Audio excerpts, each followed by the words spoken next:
हनुमान जी को पाने के लिए बेहद खास सही तरीका। इस वीडियो को देखें, जाने कैसे पहुँचे हनुमान जी के पास और प्राप्त करें उनकी कृपा। हिंदू धर्म में भक्ति और श्रद्धा का महत्व अत्यधिक होता है। हनुमान जी, जो भगवान राम के विशेष भक्त हैं और देवताओं में सर्वाधिक प्रिय माने जाते हैं, हनुमान जी को प्राप्त करने के लिए हमें अपने अहंकार को त्यागने की आवश्यकता होती है। यह वीडियो हनुमान जी की प्राप्ति के लिए और अहंकार को छोड़ने की महत्वपूर्ण विधि के बारे में है। आगे बढ़ने से पहले हम आपसे एक अनुरोध करते हैं कि कृपया हमारे चैनल को सब्सक्राइब करें और इस वीडियो को लाइक करें। हमें ऐसे वीडियो तैयार करने में बहुत मेहनत लगती है। आइए हम आगे बढ़ें और इस विषय पर ध्यान केंद्रित करें। प्रथम अनुभाग, हनुमान जी के महत्व की अनुमति। हिंदू धर्म में हनुमान जी को भगवान राम के भक्त और महाकाय स्वरूप माना जाता है। वे भक्ति, शक्ति, वीरता और उत्साह के प्रतीक है। हनुमान जी के चमत्कारी शक्तियों को प्राप्त करने के लिए हमें अपने अहंकार को छोड़ना होगा। अहंकार हमारे मन को अशांत करता है और भक्ति के मार्ग को रोकता है। द्वितीय अनुभाग, अहंकार का अर्थ और प्रकार। अहंकार एक मानसिक स्थिति है जो हमें अपने आप को अन्यों से अधिक महत्वपूर्ण समझने के लिए प्रेरित करती है। यह हमारे जीवन में सामाजिक संबंधों को दूषित कर सकता है और भक्ति के मार्ग को बंद कर सकता है।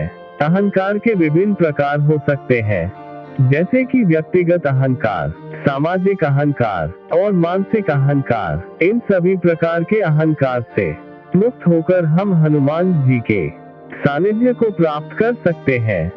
तृतीय अनुभाग, हनुमान जी के भक्ति में अहंकार का प्रभाव। हनुमान जी भक्ति और सेवा के देवता होने के साथ साथ भक्तों के लिए मार्गदर्शक भी है। तो उनके चरणों में आकर भक्त अपने अहंकार को छोड़ते हैं और समर्पण भाव से उनकी सेवा करते हैं। हनुमान जी के भक्ति में अहंकार का प्रभाव कम होता है और भक्त वास्तविक ज्ञान को प्राप्त करते हैं।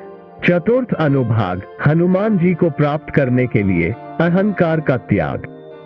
हनुमान जी के सानिध्य को प्राप्त करने के लिए हमें अपने अहंकार को त्यागने की आवश्यकता है। अहंकार हमें माया में जकड़ रखता है और हमें दिव्यता और भक्ति से वंचित कर देता है। हमारे अहंकार को छोड़कर हम हनुमान जी के सानिध्य को प्राप्त करने के लिए कुछ महत्वपूर्ण उपाय अपना सकते हैं। 1. निष्काम भक्ति। हमें हनुमान जी को प्राप्त करने के लिए निष्काम भक्ति का पालन करना चाहिए। निष्काम भक्ति में हम दिव्यता को प्राप्त करने के लिए भगवान की सेवा करते हैं, बिना किसी भी फल की इच्छा के। 2. ध्यान और मेधा। हमें हनुमान जी के चरणों में ध्यान और मेधा लगाने का प्रयास करना चाहिए। ध्यान के माध्यम से हम अपने मन को शुद्ध करते हैं और हनुमान जी के गुणों का आनंद लेते हैं। 3. सत्संग। सत्संग में हिस्सा लेना भक्ति के लिए अत्यंत महत्वपूर्ण है। सत्संग में भक्तों के साथ समय बिताने से हम अपने अहंकार को कम करते हैं और सद्गुरु के मार्गदर्शन में अग्रसर होते हैं। 4. श्री रामचरितमानस के पाठ। हनुमान चालीसा और श्री रामचरितमानस के पाठ से हनुमान जी के प्रति भक्ति बढ़ती है। श्री रामचरितमानस में उनके भक्ति और बल की कई कहानियां हैं, जिनसे हमें उनकी महिमा का अनुभव होता है। 5. अहंकार के त्याग। अहंकार हमारे भक्ति मार्ग को बाधित करता है। हमें अपने अहंकार को छोड़कर भक्ति में समर्पित होना चाहिए। हमें दूसरों के साथ मिलजुल कर रहना चाहिए और सभी को सम्मान करना चाहिए। 6. सेवा भाव।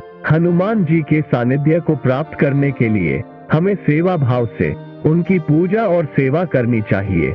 उनके चरणों में समर्पित होकर हम उनकी कृपा को प्राप्त कर सकते हैं। इस वीडियो में हमने देखा कि हनुमान जी को प्राप्त करने के लिए अहंकार को छोड़ना क्यों जरूरी है। अहंकार हमारे भक्ति मार्ग को बंद कर सकता है और हमें भगवान के सानिध्य को प्राप्त करने से रोक सकता है। हमें निष्काम भक्ति, ध्यान, सत्संग, श्री रामचरितमानस के पाठ, अहंकार के त्याग और सेवा भाव के माध्यम से हनुमान जी को प्राप्त करने का प्रयास करना चाहिए। इस तरीके से हम भक्ति के मार्ग पर अग्रसर होते हैं और दिव्यता का अनुभव करते हैं। हनुमान जी के सानिध्य को प्राप्त करने के लिए सेवा भाव से हनुमान जी की पूजा करना हमें उनके समीप पहुंचने में सहायक होगा। अहंकार के त्याग के माध्यम से हम उनके आशीर्वाद को प्राप्त करेंगे। आशा करते हैं कि आपको यह वीडियो पसंद आया होगा। अगर ऐसा है तो कृपया इसे अपने हर करीबी और प्रियजन के साथ शेयर करें। हनुमान जी आप सभी को सदैव सुखी एवं समृद्ध रखें। धन्यवाद।